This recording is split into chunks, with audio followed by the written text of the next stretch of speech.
Well, good morning, everyone. Happy week two. I hope you are doing well and enjoying learning from the course.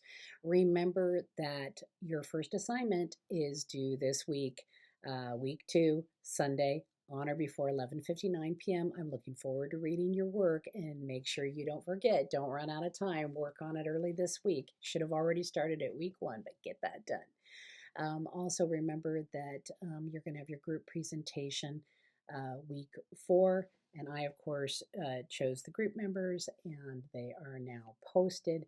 So make sure that you are making contact with your group member. We don't want anyone stressed out.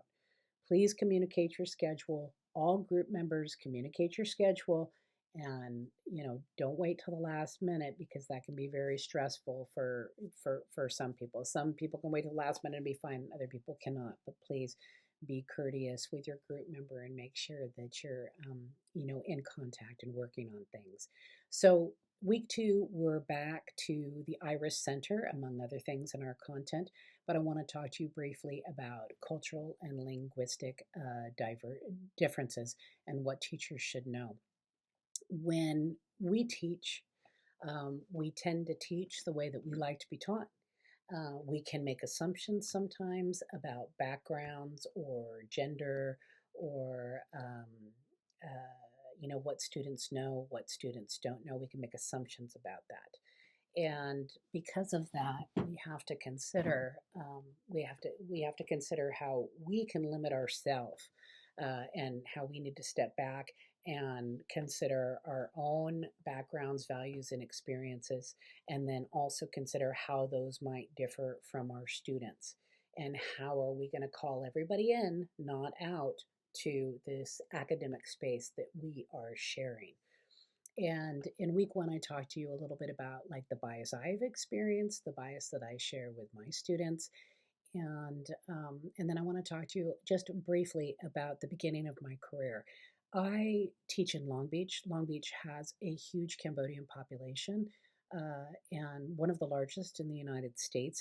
And so when I first started teaching many years ago, I taught sixth graders, littles to me, because I've always taught 11th, 12th high school, so sixth graders teaching littles at that time. And as I said, we have a huge Cambodian population, and I was teaching many years ago. Well, I was not taking into consideration sometimes with my lessons something as simplistic in sixth grade as doing a family tree because I was teaching social studies, and we were looking at origin stories, where we come from, and who's in our family, and who do we consider family, and let's make a family tree. And it sounds just very easy and comfortable, but it was not because I was not considering my Cambodian population, and that my parents, my Cambodian parents, many of them had fled from the Khmer Rouge, from the killing fields. Many of them had lost family members violently. They were violently killed, or they did not know where they were at all. And so asking my Cambodian students to do family trees was something that could be extremely traumatic for them or upsetting because they couldn't list family members, or they didn't know their family members, or things had been kept from them, because they were little, because it was so traumatic. Which then led me to begin looking at other things. Once I realized that and had my aha moment, I was like, oh my goodness, because I was looking at it through my lens.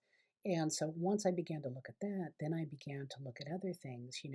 Maybe a child doesn't know one of their parents, doesn't know their family on that side, has no connection to them. Maybe they have an incarcerated parent. Maybe they're not allowed to communicate with that incarcerated parent, and so they don't know. Maybe they've lost a parent in some way. So then you start looking at it and you're seeing that a family tree can suddenly be much deeper. And it's not that you can't still do some type of lesson like that, but then it becomes, how do I call people in? How do I listen to their story? How do we go through this? Is this working for my students? Is this type of assignment working for my student?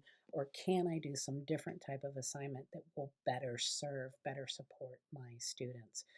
Just knowing something like in Cambodian culture that you don't put your head on a young child's you don't put your hand on a young child's head. It's taboo. So doing that is really disrespectful. If you don't know that, you might do something like that, especially with like little children. So those are things that we need to consider when we're looking at culture. So it's not just great Cambodian food or studying holidays or costume or traditional dress. It's also looking at the culture, the values, and the beliefs that you know from a different culture than ours. And once again, having honest self reflection about what my knowledge is, what is the extent of my personal worldviews, what biases or stereotypes might I have grown up with, and how do I look at that when I'm teaching this diverse group of students.